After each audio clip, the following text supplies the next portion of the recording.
Okay, so reintroducing this because I had some stuff going on. This is my two-way radio equipment. I'm doing a little maintenance checkup on a lot and kind of showing some stuff, little critter things, what, spider webs or something in a microphone. Including a recent addition, which, I don't know, this thing's amazing. But I want to go into a little bit of two-way communication history. I showed some FRS, GMRS stuff in another video. I'm not going to dig it out right now. But when we talk about complex, middle to upper middle level communication, two-way communication, the technology itself hasn't changed much in the last 20 years, but what's happened is it's come down in price a lot. 20 years ago, we had some ICOM radios. 30 years ago, some ICOM radios that pretty much did 99% of what you see today. But what we saw over the course of the last 20 and 30 years is a lot of technology that had been limited to two-way radios got integrated into the modern cell phone system. So with a modern cell phone system, what used to be a $300 to $500 two-way radio, and this is back when, you know, like maybe an AR-15 was $450, got integrated into $10 and $15 cell phones. Now, with the two-way radio technology, always has been kind of a niche market. And when you look at municipal organizations that use two-way radios, businesses that use two-way radios, one of the things they really want to get away from is people having a whole lot of buttons on a radio and a whole lot of stuff, because just mishandling a radio, you can change channels, change modes, and all of a sudden you're out of communication. In the military, up until relatively recently, the radio operator was a job where that was the only guy talking on a phone, or he'd carry it around and then hand it to the officer, and that's how the officer would be in communication now. Now, in modern business and in modern military, what a lot of command level people really fully expect to be able to talk to everybody when they want, where they want, at the right time, and with enough clarity in the conversation that nobody's having to use, you know, special codes or phonetic spellings to get something across. So we get in the habit of the cell phone. Now, when you get back into these things, though, because a lot of times it's because so few people are using two-way radios, you get into a situation where you are not dependent on an outside system to be in communication. So with this, obviously you depend on a cell phone network. With these things you don't. It's all independent. So when you talk about third world countries, when you talk about communist countries during the later stages of the Cold War, when the technology was available but people really wanted more privacy in their conversations, didn't use cell phones, this stuff would transmit over the open air, but they had its own ways of doing lockout codes and other stuff, so that what was happening is you could have privacy in a conversation unless somebody was using special monitoring equipment, or they understood the unique language that was being used, and a lot of people would use coded language in their discussions. For modern prepper type use, one of the other things that happens is cell phone networks get crowded, they become degraded in quality, and of course you've got, you know, other people listening or interfering with cell phones, so people want independent communication. That leaves you with CB radio, which actually has, in the old days, had a lot of problems with crowded bandwidth. You know, a whole lot of people talking stupid on a CB radio made it impossible to have a normal conversation. Nowadays, it's not so much the case. If you turn on a 40-channel CB, you don't even need to get into the sideband stuff, and you're really, you know, you're quite likely to find clear channels.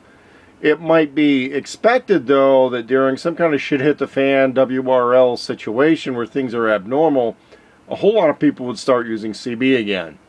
And that leaves you with ham radio frequencies. Now, ham radio frequencies require special licensing to use. The licenses are not overly difficult to get, but there's another aspect of that, which is called the business band and municipal band radios, where if your activities are coordinating with anybody that's a business-related, nonprofit organization, there's a lot of regulations on that. It helps to have a radio that is capable of reaching into those other frequencies when it's appropriate to do so. Now, what happens out in the backwoods stays out in the backwoods, okay? So as far as using an unused municipal frequency or tow truck company frequency or something like that out in the backwoods, yeah, it's illegal. Is it done? Yeah. Do people go to prison for it? No. What you go to prison for is getting on a police dispatch frequency and talking stupid shit and interfering with what they need to handle. You don't get in trouble. I mean, I've never seen it happen. However, if you habitually transmit on unauthorized frequencies for your particular situation, it can be a problem. So I'll put that warning out there. But it pays, especially if you're involved in any kind of security or search and rescue, medical response work, it pays to have the radios that are capable of the broader frequencies. At that stage, you also need to understand that every single one of these has a lot of times different acronyms involved in what they do. They have obviously different codes and buttons for what they do, but it does get to the point when you're talking about, like, let's say a knockoff of something, there are similarities. For example, between this Yaesu VX1R and the Baal Fang, I'm not going to call it a knockoff, I'm going to call it their own radio. A lot of the buttons are kind of, sort of, you know, it gets a little bit similar. They're not exactly the same. It's not a true knockoff, it's not a direct copy, but a lot of times they do similar stuff. And it pays to get the newer technology, because even though this radio is more expensive, I'm not quite sure where my recharger is for it. So, you know, these things, they do have a service life, and that service life does end. It's not truly durable goods. You have to update and replace stuff from time to time. I could probably still reprogram this and use it in a pinch, but I can't find the owner's manual. So at that point, it's a very slow, tedious process. With these Baal Fang UV100, nice compact radio. Spare parts can be an issue. The back plate fell off of this somewhere, got lost. It still works, but I obviously don't want to take this out in the rain or water or something like that because the back plate is gone. Also, I had a mate to this radio that's come up missing. You know, $40 to $60, $80 to $100 retail, local stores. It's not the end of the world. It's just, I'm not going to call it a totally expendable item, but, you know, here's the thing, and I'm going to get into another issue. Now, this was a ICOM.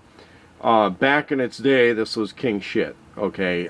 But it's not its day anymore. It had NiCad battery. I got to locate the charger for that, which I think I still have.